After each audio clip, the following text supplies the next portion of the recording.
Jonty, we're official at the end of pre-season now. All looked forward to the Swinton game, which you've said that's been your starting point right from the start of pre-season. Everything led to the 17th of March. We'll look forward to that in just a moment. Didn't really get to have an opportunity to catch up for our social media channels following the game on Sunday. 16-0 up, obviously ended up losing the Ike Salford Trophy. Disappointing to lose it the way we did, but you'll have had a few days to look back, review on it. What do you think? Yeah, the frustrating thing was the lads done as I asked compared to how we've been in games previously. The two previous games we set off slow, and I thought they got off the fly, and that maybe didn't.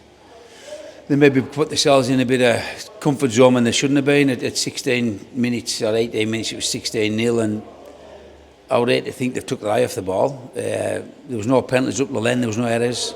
After that, we coughed the ball up, probably the set after we got to 16-0. And we give Working the leg up. They scored that set when we headed.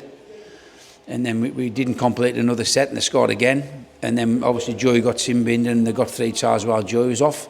And then the last try was an intercept. So the 6 tries, fair play to Workington, they were up for it. I'll give them that, and they were good for the win. But it doesn't help when you're down to 12 men, they're getting 16 points while your man's off. Just us again, innit? Just the errors. Working with the same when they headed, we capitalised on it, and it all goes most without error or penalties, and obviously we give more penalties when we headed more. So it's our skill level again, and our decision making at times. We've worked on it all week, and hopefully we've got another week next week to work on it again, and hopefully by Swinton we'll be better than what we've been this last couple of games. Pre-season's probably been a bit up and down performance-wise. Obviously, we spoke after the Swinton game, after the Widnes game. Apologies, and you said you were probably maybe a bit further forward than what thought you were. But then obviously you've played Barrow, played Town twice. Obviously heavy pitches, grass pitches, and a few competitive games. Obviously throw Halifax into the mix there as well in the Challenge Cup. You come through everything now, sort of 5 games before your league season starts. Are you happy with where your side are? Yeah, well, obviously after the Widnes game, I was on about the fitness of the lads because it was our pre-season. So I'm still happy with the fitness. It's just when we need to back it up, and we don't need to compound it with a penalty or a restart. It's what we've done. I think one of the first or second try Workington got, we headed, we restarted, we penalised. So it's our own doing. You know what I mean? We've got to be more disciplined with what we're doing after we header. Preferably we wouldn't error in the first place, but when we do, we don't need to compound that error. You mentioned obviously the errors and the penalties. Obviously we've seen throughout the pre-season, obviously the new interpretations bite a little, and obviously obviously a couple of others, like the new flop rule seems to obviously come into play. Is that just lads going to be getting used to that throughout the season and throughout the early rounds? Yeah, well, I fetched up on video on Tuesday. Dion gave a penalty away, Guy Graham doing a great tackle, and instead of Dion getting on, he just put his hands on the player, which is now classed as a flop, and we talked about that 3 or 4 weeks ago. Look, obviously I think we've got the square markers in our head now, which we're supposed to be doing anyhow, so that's all right. And yeah, the penalty wise, it was just that sort of one off Dion really, that was like the interpretations, but the rest of it was just errors and skill level. And like I said, well, obviously towards the end of pre-season now, you've said from pretty much just before the Widnes game, you're happy with where the fitness is. Yet again, it's sort of a new squad coming together.